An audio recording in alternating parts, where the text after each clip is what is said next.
Yoกระหม่อม Gen Z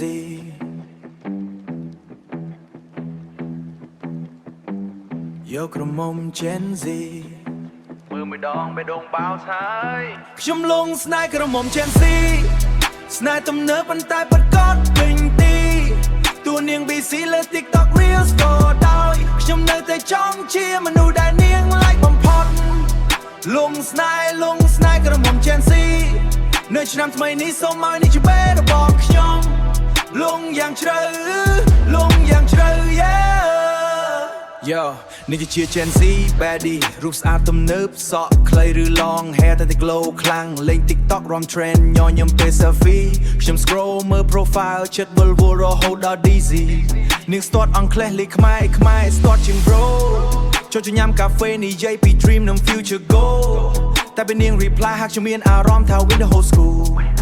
Street style ឬជាតិខ្មែរនាងស្អាតទាំងពីរឯករាជ្យរឹងមាំប៉ុន្តែនៅតែ sweet ដូច dessert ខ្ញុំផ្ញើ DM លើងាយសួស្ដីថ្ងៃនេះស្រស់ដូចនាងហាត់ដល់បេះដូងខ្ញុំ drop ដូច bass នៅក្នុង track ខ្ញុំលងស្នេហ៍ក្រមុំ Gen Z ស្នេហ៍ទំនើបប៉ុន្តែពិតក៏ពេញទីតួនាង BC លើ TikTok Reels ក៏ដោយខ្ញុំដែលនាង like បំផុតលងស្នេហ៍ក្រមុំ Gen Z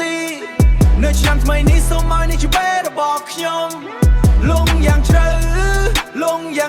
yeah Gen Z Listen up ក្រមុំ Gen Z នេះ cool ស្មាតខ្លាំងខ្ញុំ Gen Y ឬ Gen Z ចង់តាមនាងមិនទាន់រហូតដល់ out of breath នាងចង់ផ្ដល់ love ពិតមិនមែន fake មិនមែន just like comment តែ old school នៅសន្យា bro អ្នក old school បន្តិចតែខ្ញុំនៅតែ push រហូតដល់នាងយល់ថា I'm the one yo Gen Z girl នាងធ្វើឲ្យខ្ញុំ falling hard ឆ្នាំអាសា2020អុយសូមឲ្យយើងជា real ខាប់នៅលើ feed no cap លងស្នេហ៍រហូតដល់ heart attack ក្រមុំ Gen Z you got me like that